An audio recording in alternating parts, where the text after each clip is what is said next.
Greetings, Harbingers. Welcome to Yliaster, PewDiePie's favorite channel, your realm of personal development, stoicism, and cyber alchemy. Please subscribe, give the thumbs up, help a brother out. Your thumbs up is very important. Before we start, I have a question for you. Do you see this wall behind me? Do you feel uncomfortable staring at the holes that's on it? I think, I suffer from that thing. I think everyone does, trypophobia. When there are like too many holes in one thing, our body kind of reacts as a sign of danger, and we have these uneasy feelings, the bad quivers all over our bodies. Anyway, useless trivia. Let's go to the video. Sleeping in the same bed, but dreaming different dreams. What does that mean? This phrase evokes a powerful image of a shared space, but separate completely different worlds. There's a lot of people who can relate to that, myself included, in a not so distant past. This actually comes from a Chinese proverb. I will read it here, but I do not speak Mandarin, so I'm sorry for the bad pronunciation. It's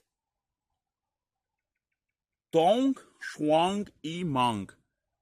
Sleeping in the same bed, dreaming different dreams. It's the coexistence of the physical, yet the complete separation of the mental. I want to make a powerful reflection here, so stick with me, this is gonna be interesting. This concept bridges philosophy, psychology, and even anthropology regarding the very nature of human connections and why we end up making such connections even when minds are completely disaligned, yet sharing the same space. It's kind of counterintuitive, right? To dive into this subject, let's explore a few topics related to it. The first one is the paradox of proximity. The paradox of proximity explores the idea of physical closeness, yet emotional distance. For example, in a work environment, before this remote work became a thing, and I'm a very advocate of remote work, but that's not a subject for this video. But in your work environment, you have to coexist with other people from completely different backgrounds, completely different ideologies, yet you are all there as a team working in order to achieve the company's goals, your professional goals, and so on. I'm staring at the ground here so I cannot fall and trip, I'm moving to make this video more dynamic. So imagine, for example, that you and your team enter in a board meeting to discuss strategy of some sort. And by the end of the meeting, everyone had the same meeting, everyone heard the same things, yet each one left the meeting with a completely different conclusion, a different plan of action, a different train of thought, and a different learning from that same meeting.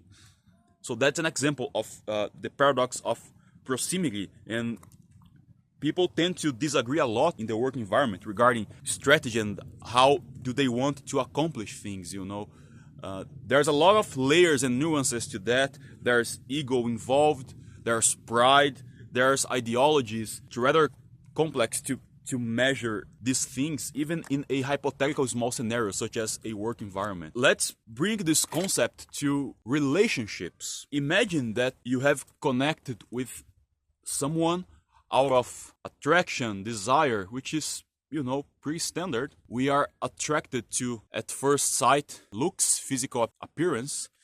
And once we start connecting with this other person out of attraction, physical attraction, for our example here, we may not notice at first, but when passion, after a certain period of time, when passion starts to dissipate and it's preparing to be morphed into love, that part is the very fire trial in order for the couple to know if their relationship has potential to last, because once the attraction, once the passion dissipates, it can either evolve, be transmuted into love, or it can fade away. And then we start having the reverse effect to one another. Once the passion is dissipated, we can start see things more clearly. Our brains are no longer being infatuated with serotonin, dopamine, and all of those feelings that may cloud one's judgment. And if the minds of these people aren't aligned, if their ideas are so different, conflicts might arise, and making the couple not to understand each other anymore. Therefore, sleeping in the same bed but dreaming different dreams. I have been on this situation myself in a not so distant past, and for my sake and for the sake of the woman I used to be with, I decided that we should part ways.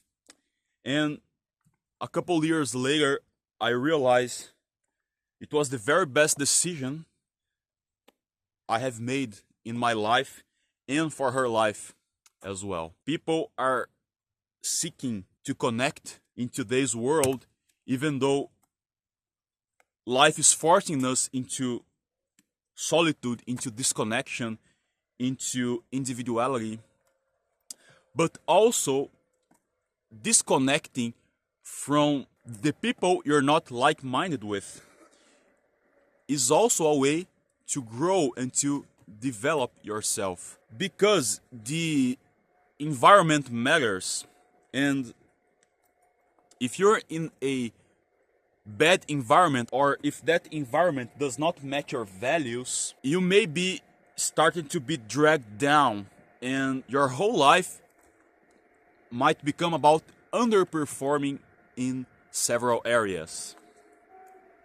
And that's no good, because you will become a victim of latency and mental entropy. The suffering from disrupting from a bad relationship can be very intense, trust me, but it has a limited time to expire, so you can open your eyes and see what lies ahead for you, and trust me, it's bright and beautiful. Whereas the latent suffering caused by stillness is quiet, silent, and it can tear you apart in the long term without you even noticing it. There are exceptions, of course. If you are sleeping in the same bed but dreaming different dreams, there's also space to make an attempt